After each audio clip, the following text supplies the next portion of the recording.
यहाँ पर सारी जानकारियाँ सही दी जाती है, फिजूल का वक्त बर्बाद नहीं किया जाता है। अक्सर जब हम सामने किसी को देखते हैं तो हमारे मन में गलत विचार आते हैं और उन गलत विचारों की गहराई में डूबते चले जाते हैं।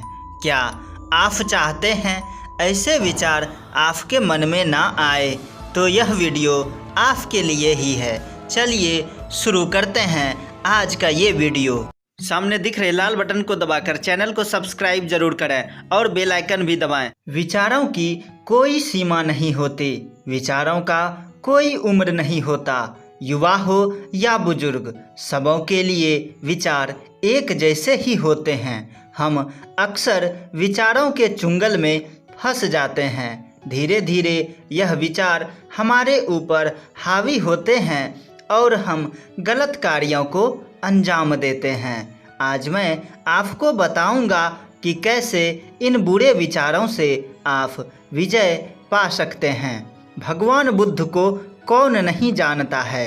उन्होंने पूरी दुनिया में ध्यान के महत्व को बताया और आज पूरे विश्व में उनके अनुयायी हैं।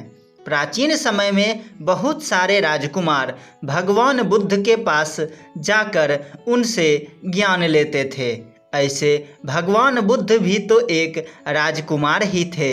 राजाओं के आलीशान घरों में रहने वाले ये राजकुमार भिक्षु बनकर जीवन जीने की कला सीखते थे।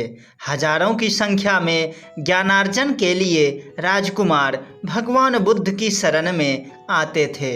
एक बार एक राजकुमार भी उनके शरण में आया। वो अपने माता पिता का बहुत प्यारा राजकुमार था। राज दरबार में उनके लिए बहुत नौकर थे। वह मन में विचार कर रहा था, यहाँ तो सब कुछ खुद से करना पड़ता है। महल में खुद से खाना भी नहीं परोसते थे।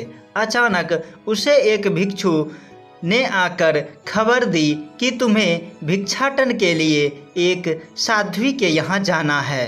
अपने सारे सामान लिए और भगवान बुद्ध से आशीर्वाद लेकर भिक्षाटन के लिए निकल पड़े। रास्ते में बहुत घने जंगल मिलते थे। राजकुमार मन ही मन सोच रहे थे कि पता नहीं कैसे उन कटीली रास्तों पर चलूँगा। पैर में पहनने के लिए खराम भी नहीं है। पता नहीं साध्वी खाने में क्या देगी। उनके चंचल मन में कई प्रकार के विचार आ रहे थे। धीरे धीरे वह साध्वी के गांव के बहुत करीब पहुंच गया। पता पूछने पर गांव वालों ने बताया कि वो जो गांव के बीच में फूस का झोपड़ी दिख रहा है वो साध्वी जी का घर है। राजकुमार भिक्षु बनकर आगे बढ़ रहा था और मन में सोच रहा था, अभी राजकुमार बनकर आते तो स्वागत के लिए लोग खड़े रहते, लेकिन यहाँ तो कोई नहीं है। अंततः वह साध्वी के झोपड़ी के पास पहुँच गया। आवाज़ लगाने पर साध्वी ने दरवाज़ा खोला। राजकुमार साध्वी को देखते रह गए। ललाट पर तेज था, आँखों में एक दिव्य शक्ति थी। राजकुमार तो बस साध्वी को एक टक से देखते ही रह गया। राजकुमार बोला, हमें आपके यहाँ कुछ देर विश्राम करनी है और फिर भिक्षा लेकर वापस जाना है। साध्वी ने नम्रतापूर्वक उन्हें अंदर आने के लिए आमंत्रित किया।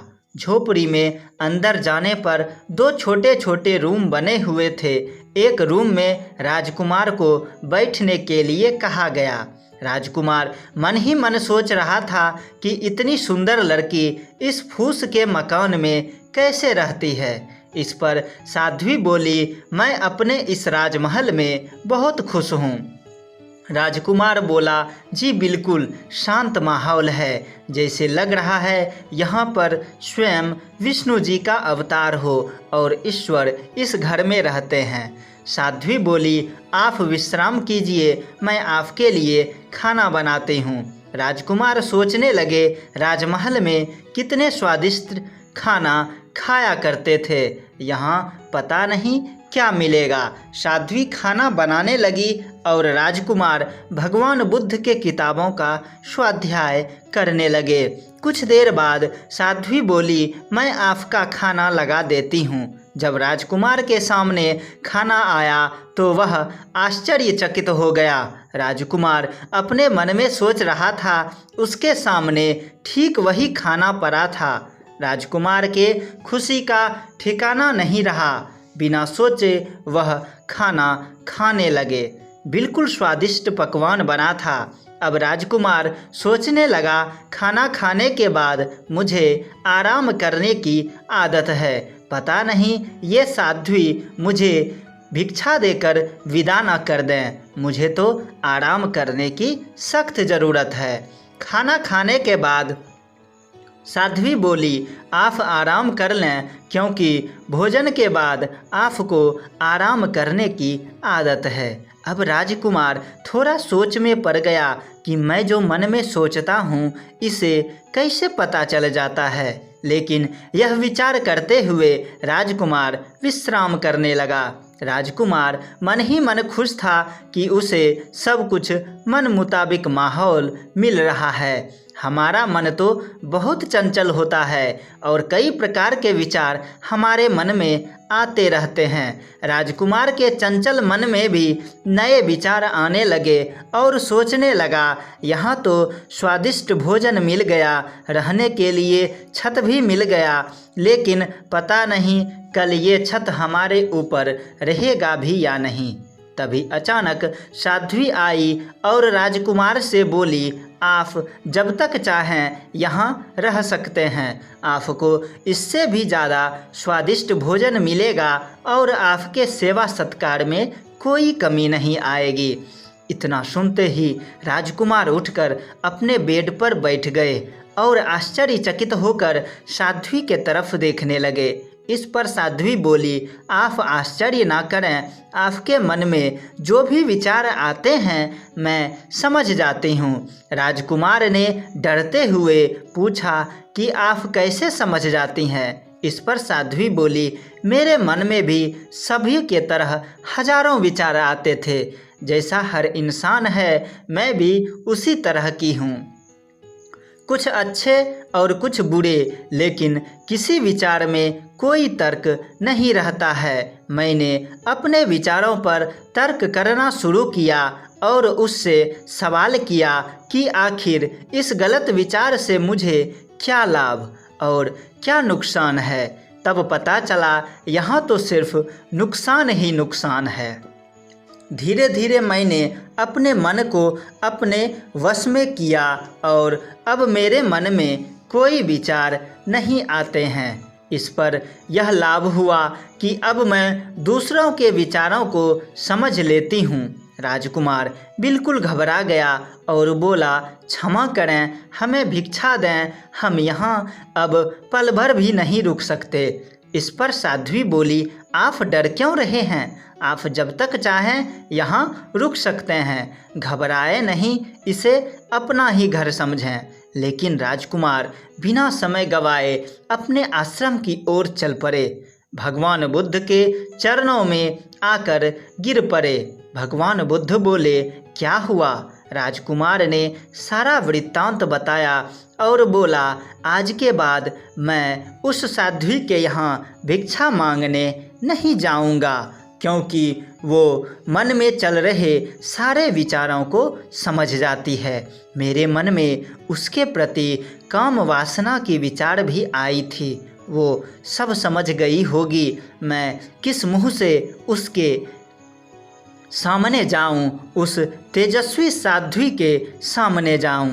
इस पर भगवान बुद्ध ने कहा, अपने विचारों को संयमित रखो और कठिनाइयों से डरो नहीं, उसका सामना करो। किसी भी परेशानी का हल आंख बंद करना नहीं, बल्कि आंख खोलकर उसका सामना करने से है। मैं जब तक मना ना करूं, तुम्हें बार बार उस साध्वी के यहाँ जाना ही होगा। इसलिए तुम फिर से उसी साध्वी के यहाँ जाओ और अपने मन पर विजय पाओ। राजकुमार पुनः साध्वी के गांव के तरफ चल पड़ा। इस बार वो जंगलों के सुंदरता, रास्तों के कांटों का आनंद ले रहा था। उसके मन में कई प्रकार के विचार नहीं आ रहे थे और मन में किसी भी प्रकार की परेशानी भी नहीं थी। साध्वी के यहाँ जाकर विश्राम किया और भिक्षा लेकर खुशी खुशी वापस आया।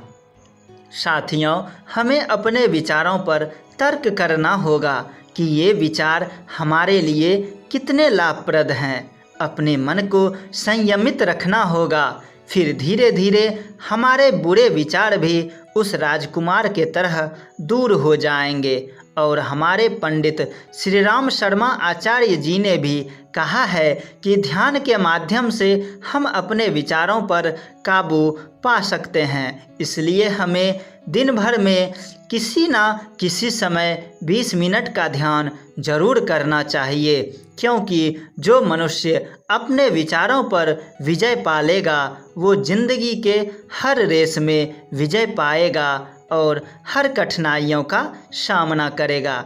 मिलते हैं अगले वीडियो में, तब तक के लिए जय माँ गायत्री, जय गुरुदेव। बड़े चैनलों को सब सपोर्ट करते हैं, क्या आप अपने इस छोटे से युवा परिवार को सपोर्ट नहीं करोगे? साथियों, सामने दिख रहे लाल बटन को दबाकर चैनल को सब्सक्राइब करें, बेल आइकन दबाएं और स्क्रीन पर दिख रहे वीडियोज़ पर क्लिक करके नेक्स्ट वीडियो ज़रूर देखें। धन्यवाद।